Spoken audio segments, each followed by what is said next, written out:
ನಮಸ್ತೆ ಫ್ರೆಂಡ್ಸ್, ಮಮ್ಮಿಜೀಸ್ ಕಿಚನ್ಗೆ ಸ್ವಾಗತ. ನಾನಿವತ್ತು ಮೆಣಸಿನ ರಸ ಮಾಡ್ತಾ ಇದ್ದೀನಿ. ಇದು ಬಿಸಿ ಬಿಸಿ ಅನ್ನದ ಜೊತೆ ಚೆನ್ನಾಗಿರುತ್ತೆ. ಇದನ್ನು ಶೀತ, ಜ್ವರ, ಗಂಟ್ಲು ನೋವು ಬಂದಾಗ ಈ ರಸ ಮಾಡ್ಕೊಂಡು ಊಟ ಮಾಡಿದ್ರೆ ಗಂಟ್ಲಿಗೆ ತುಂಬ ಹಿತವಾಗಿರುತ್ತೆ, ಚೆನ್ನಾಗಿರುತ್ತೆ ಫ್ರೆಂಡ್ಸ್. ಬೇಕಾಗಿರೋ ಸಾಮಗ್ರಿಗಳನ್ನ ನೋಡ್ಕೊಳ್ಳೋಣ.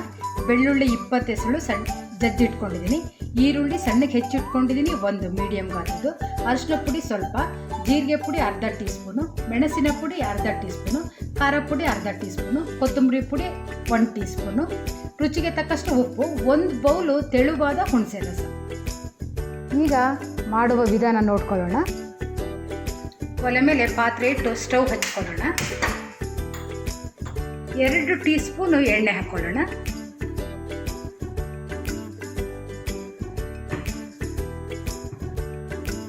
ಎಣ್ಣೆ ಬಿಸಿ ಆದಮೇಲೆ ಸಾಸಿವೆ ಹಾಕ್ಕೊಳ್ಳೋಣ.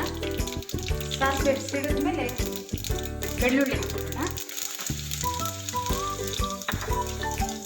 ಬೆಳ್ಳುಳ್ಳಿ ಹಾಕೊಂಡು ಸ್ವಲ್ಪ ಫ್ರೈ ಮಾಡ್ಕೊಳ್ಳೋಣ. ಆಮೇಲೆ ಈರುಳ್ಳಿ ಹಾಕ್ಕೊಳ್ಳೋಣ.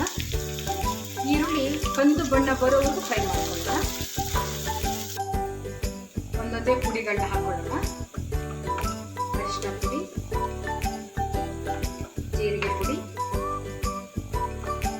ಮೆಣಸಿನ ಪುಡಿ, ಖಾರದ ಪುಡಿ, ಕೊತ್ತಂಬರಿ ಪುಡಿ ಎಲ್ಲ ಒಟ್ಟಿಗೆ ಹಾಕ್ಕೊಳ್ಳೋಣ.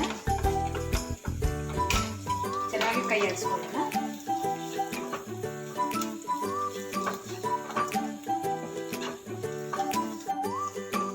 ಇದಕ್ಕೆ ಒಂದು ಅರ್ಧ ಲೀಟ್ರಷ್ಟು ನೀರು ಹಾಕೋಣ.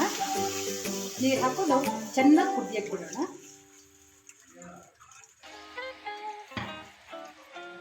ಒಂದು ಮುಚ್ಚಳ ಮುಚ್ಚಿಡೋಣ.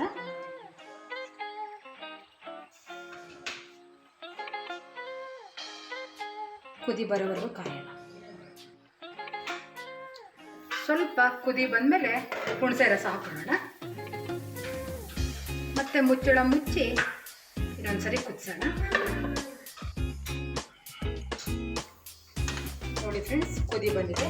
ಇವಾಗ ಘಮ ಘಮ ಅನ್ನೋ ಮೆಣಸಿನ ರಸ ರೆಡಿಯಾಗಿದೆ.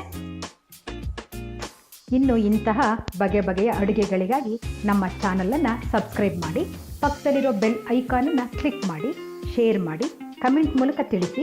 ಈ ವಿಡಿಯೋ ನೋಡಿದ್ದಕ್ಕೆ ಧನ್ಯವಾದಗಳು ಫ್ರೆಂಡ್ಸ್.